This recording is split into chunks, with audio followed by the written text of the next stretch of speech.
6절까지 말씀입니다. 호세아서 12장 1절부터 6절까지 말씀 제가 한 절 읽고 우리 성도님들이 한 절 읽으시겠습니다. 에브라임은 바람을 먹으며 동풍을 따라가서 종일토록 거짓과 포악을 더하여 아수르와 계약을 맺고 기름을 애굽에 보내도다.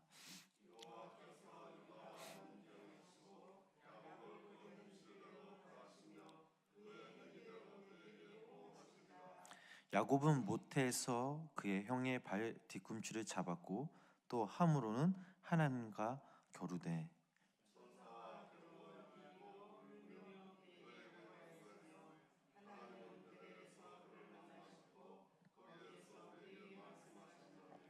여호와는 만군의 하나님이시라. 여호와는 그를 기억하게 하는 이름이니라.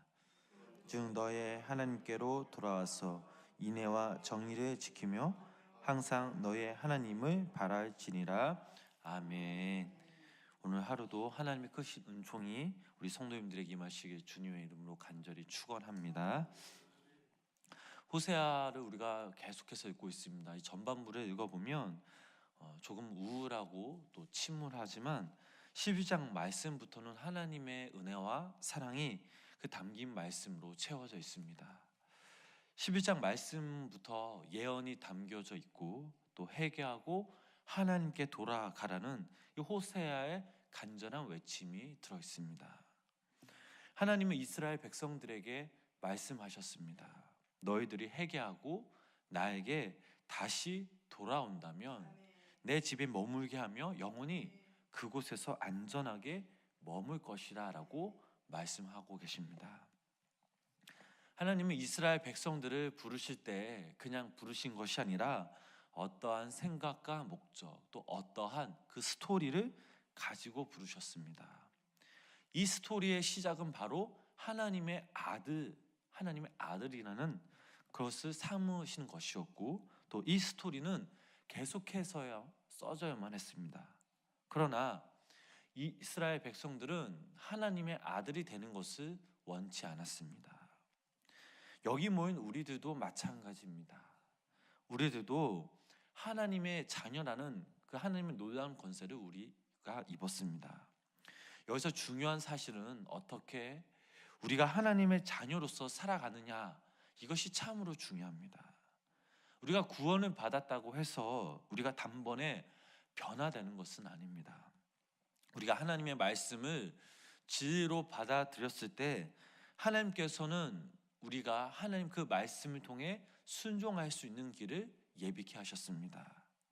그러나 우리가 살아가다 보면 우리는 이 말씀에 절대 순종하지 못하고 또 내 기질과 뜻대로 살려고 하는 내 모습을 바라보곤 합니다. 그때부터 내 속에서 하나님의 아들로 살아가려 보려고 애쓰는 것과 이와 반대로 나의 정욕대로 살려고 하는 그 옛 기질에서 그 사이에서 끊임없이 갈등이 시작됩니다. 우리가 호세아서 말씀을 통해 이스라엘 백성들의 그들의 한 면면목을 볼 수가 있었습니다. 그들이 신앙생활을 잘 하다가도 어느 한순간 하나님이 주신 그 축복과 은혜를 포기하고 제 종이 될 가능성이 언제든지 있다라는 이 사실을 우리들도 늘 기억해야 될 줄 믿습니다. 그러므로 오늘 하루를 살아가는 데 있어 우리 여기 모인 우리 성도님들이 하나님을 바라보시며 다시 한번 하나님께 돌아가시며 여호와 니시 그 승리하시는 그 하나님을 찬양하시길 주님의 이름으로 간절히 축원합니다. 우리가 호세아서 말씀을 읽어보면 선지자 호세아가 설교를 하는 그 각 장마다 새로운 테마를 들고 나오는 것을 우리가 볼 수가 있습니다. 예를 들어서 타작마당 또 그리고 아들을 거론했었는데요. 오늘 본문에서는 특별히 야곱이라는 인물을 거론하기도 하였습니다. 그렇다면 왜 호세아가 갑자기 본문의 말씀을 통해서 야곱이란 그 인물을 등장시켰을까요?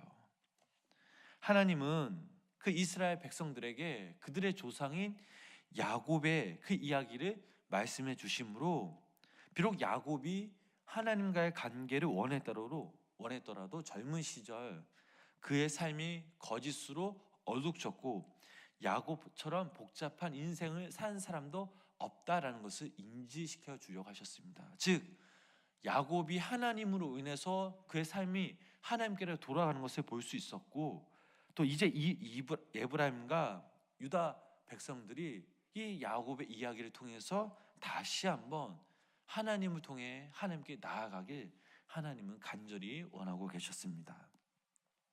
우리가 잘 알다시피 야곱에게는 쌍둥이 형제가 있었습니다.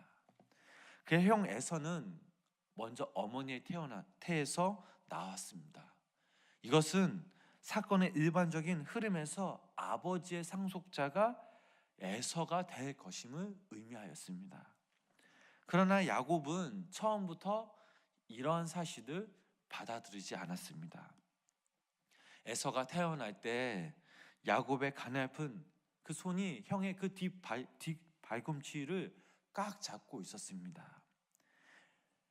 그 야곱이라는 이름 자체가 발꿈치라는 뜻과 함께 속이다, 사기치다라는 뜻을 가지고 있었습니다.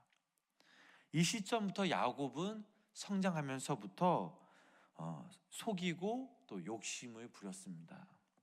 그는 장자권 때문에 에서를 기만하고 속였습니다.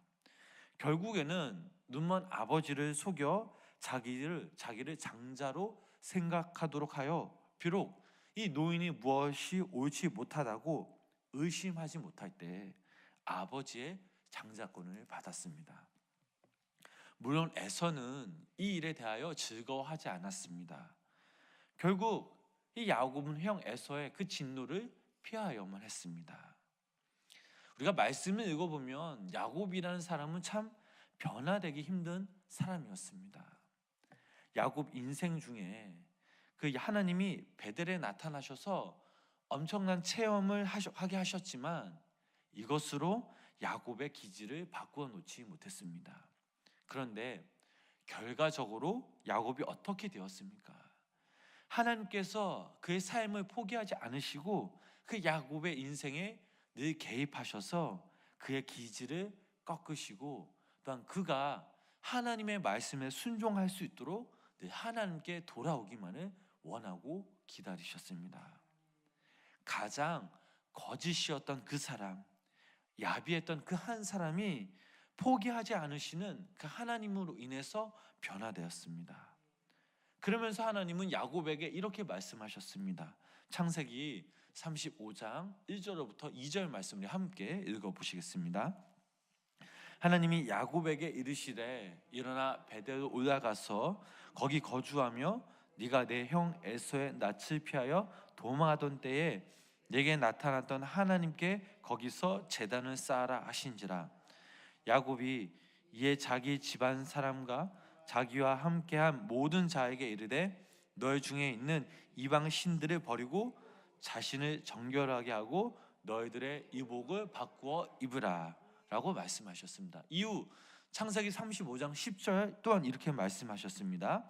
하나님이 다 같이 읽어보시겠습니다. 하나님이 그에게 이르시되 내 이름이 야곱이지만은 내 이름을 다시는 야곱이라 부르지 않겠고 이스라엘이 내 이름이 되리라 하시고 그가 그의 이름을 이스라엘이라 부르시고 아멘. 즉 이 말씀은 이스라엘은 야곱의 후손들로부터 성장한 민족, 즉 하나님께서 애굽 밖으로 부르신 백성, 바로 지금 호세아가 섬기고 있던 바로 그 백성에게 준 이름이었습니다.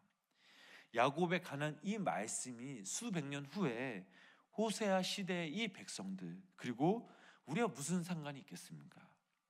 하나님은 그들에게, 이스라엘 백성들에게 야곱의 후손임을 다시 한번 알려주시고자 하셨습니다.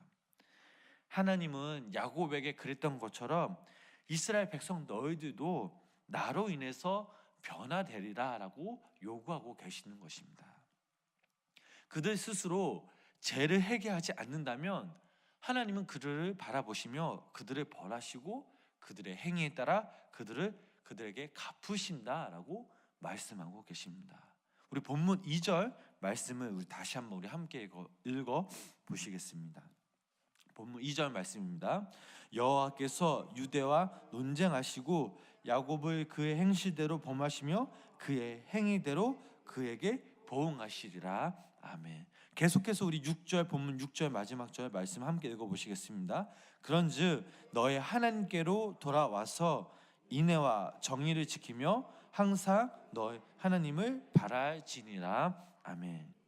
이 본문 말씀에서 호세아는 비통한 외침을 이스라엘 백성들에게 던지고 있습니다.